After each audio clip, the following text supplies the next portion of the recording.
eu sou advogada criminalista e membro da Rede Feminista de Juristas. Esse vídeo faz parte da campanha de 21 dias de ativismo pelo fim da violência contra a mulher e pela defesa dos direitos humanos. A pauta de hoje se resume a abordar um pouquinho a evolução dos direitos e das proteções que as mulheres têm conseguido ao longo dos anos.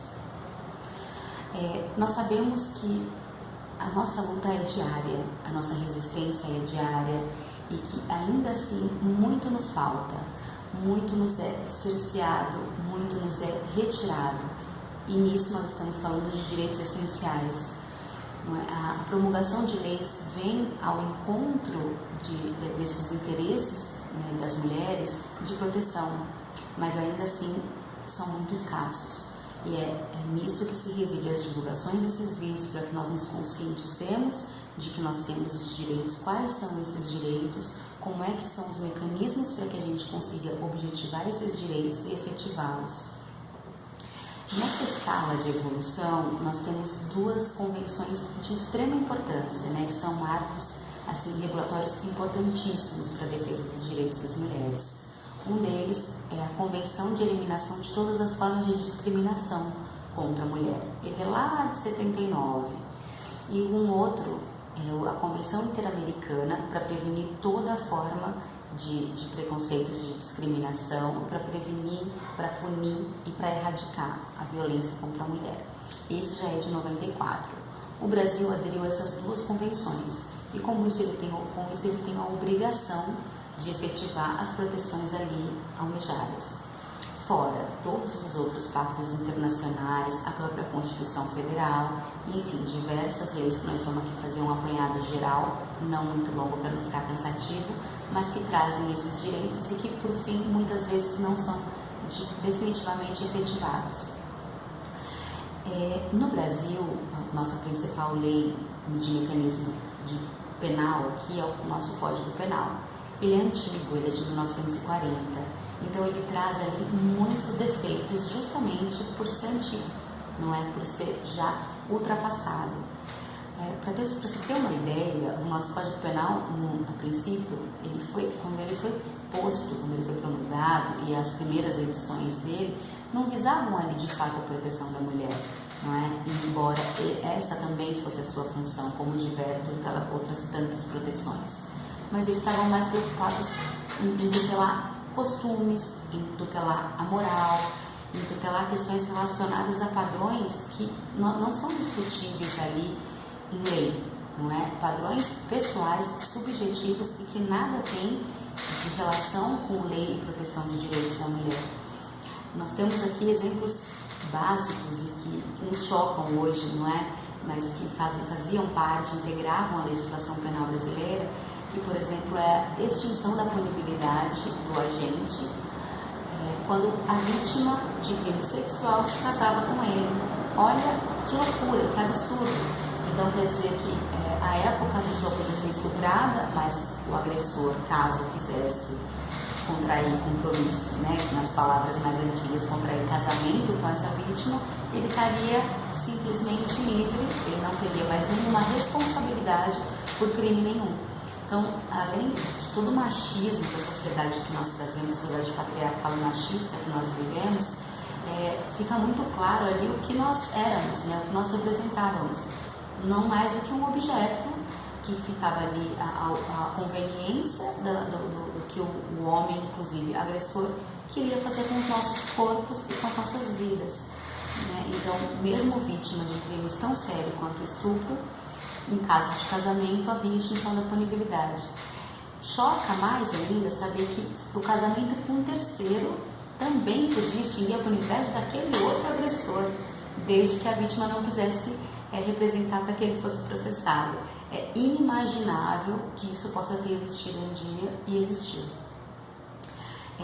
O título que comandava ali, que regrava, né, esses crimes, não eram intitulados como hoje, de crimes contra a dignidade sexual, que tem ali um capítulo que é crimes contra a liberdade sexual, mas eles eram chamados de crimes contra os costumes.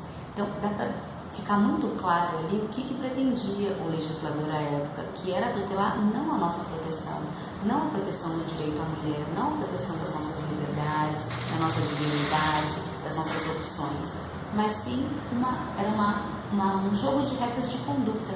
Eles queriam regrar as nossas condutas, as nossas vidas e não nos proteger de fato.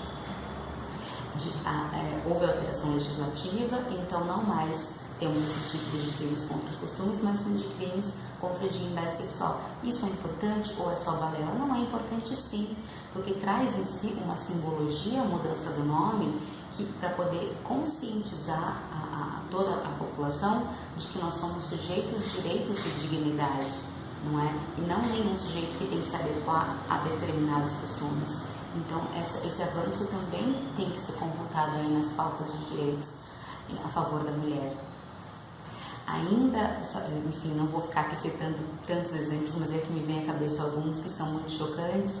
Nós temos uma posse sexual mediante fraude, e aí eles encabeçavam títulos de mulheres honestas, mulheres virgens, tinha um crime de sedução para mulher virgem. Então, isso é muito arcaico, isso não faz nenhum sentido, né? Nunca fez, mas como a mulher sempre foi tida como objeto, né?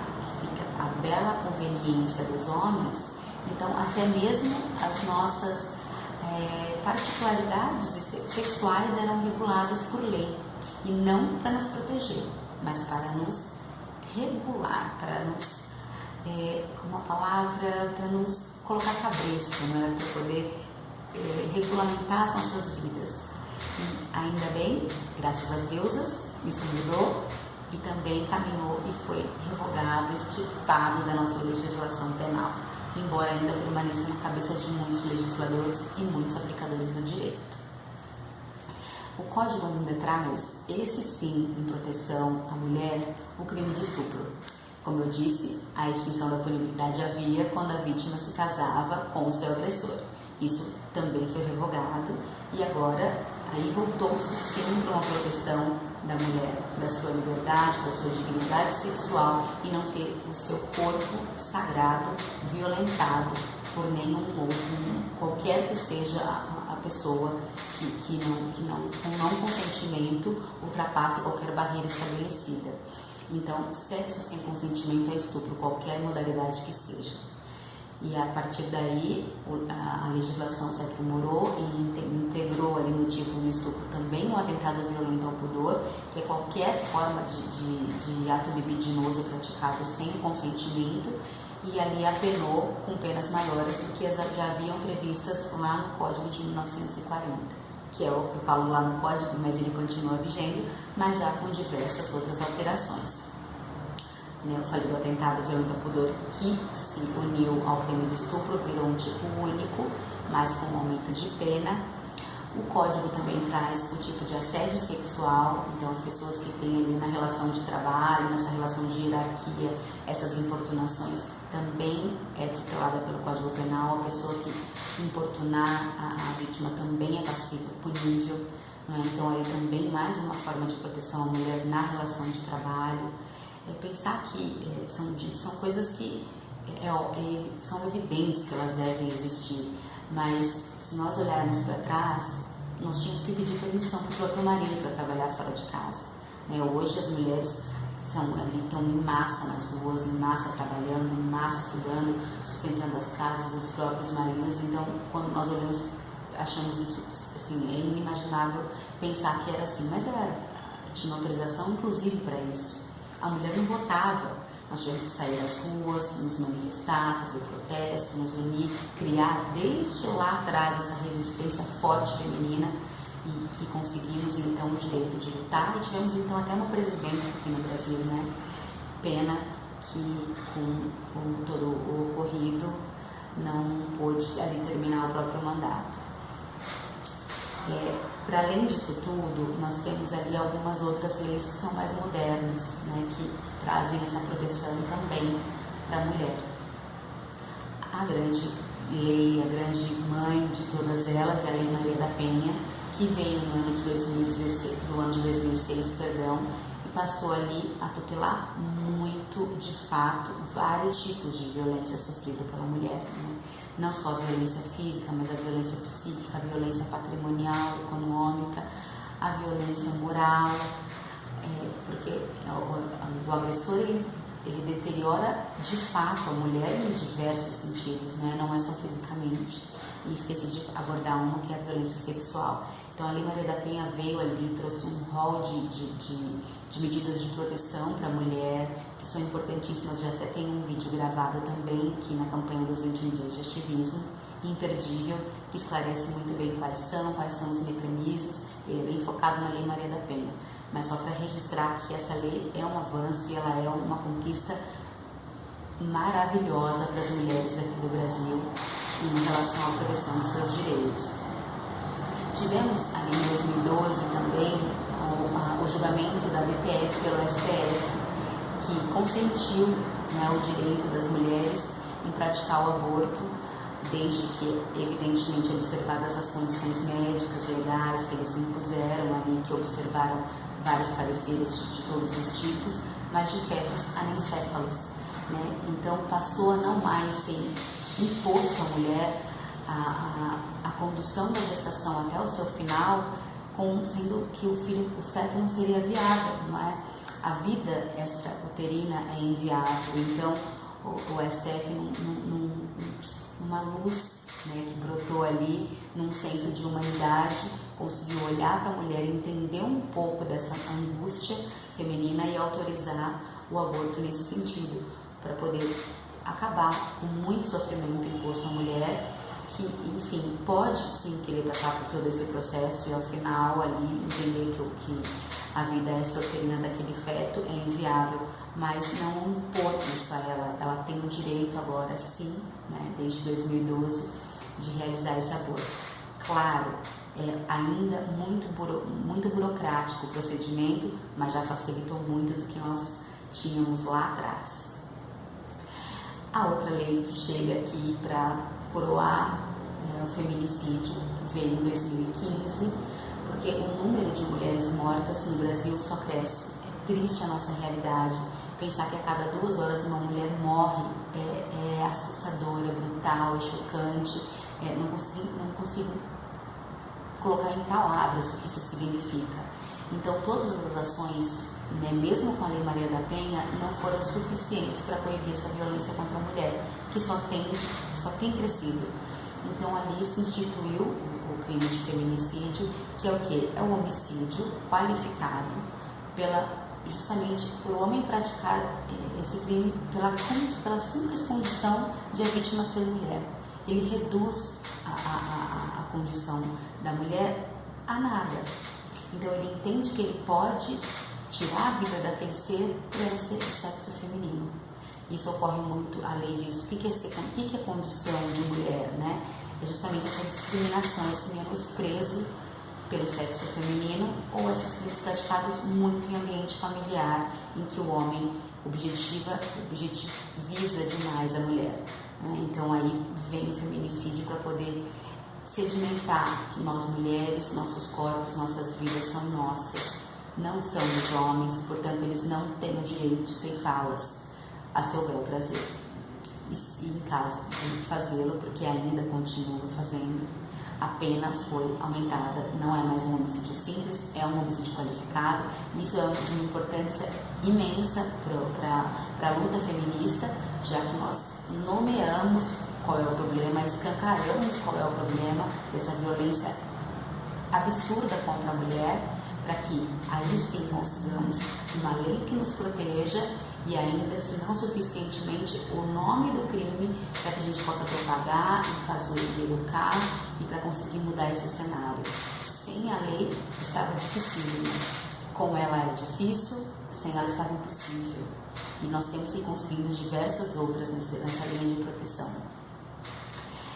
Também uma nova lei agora que saiu recente, agora de 2018, que tipificou, né, ela trouxe e elevou a patamares de crime a importunação sexual, que é também ali, como nós vimos muito, passou agora um tempo, teve uma época em que toda hora noticiava nas mídias, mulheres vítimas de homens em ônibus, né, dentro de transporte coletivo, que simplesmente estavam ali satisfazendo o seu prazer sem o consentimento daquela mulher. Isso se tornou crime, né? Então agora é um crime, é um tipo penal, também é uma vitória imensa, que é de importunação sexual. Um outro crime também de qual as mulheres estavam sendo muito vítimas, que era de divulgação de conteúdo sensual, que é gravado ali na intimidade. Os namorados em retaliação passavam, ou ex-namorados, ex-maridos, que passavam esses vídeos e a mulher ficava ali super vulnerável, sem ter muito como agir. Agora isso foi levado a crime, a divulgação de cenas de estupro horríveis, qualquer divulgação nesse sentido foi levada à categoria criminosa. Então, mais uma conquista das nossas lutas.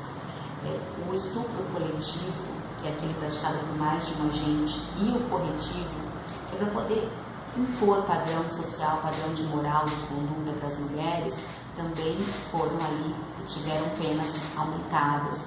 Então, nós estamos vendo aí um avanço, ele é lento, mas ele caminha, né? Nós caminhamos ainda passos muito curtos, esperamos que esses passos sejam ainda mais largos, mas a princípio temos que comemorar, são vitórias. Por último, eu gostaria de falar rapidamente aqui de uma lei que é de 2013, que é muito pouco divulgada, é a Lei 12.845. Ela trata do primeiro atendimento, não só do primeiro, desculpem-me, do atendimento à vítima, é um atendimento irrestrito, geral, obrigatório à vítima de violência sexual. Esse atendimento não se reduz só ao distrito policial, à delegacia, ou só ao primeiro exame ali no hospital, não, ele é composto por uma rede de atendimento, não é? A vítima, dando entrada num hospital, ela tem que ser submetida a todos os exames, ela tem que passar pelo psicólogo e isso ser acompanhada pelo psicólogo, porque a agressão sexual, ela traz efeitos deletérios absurdos, não é?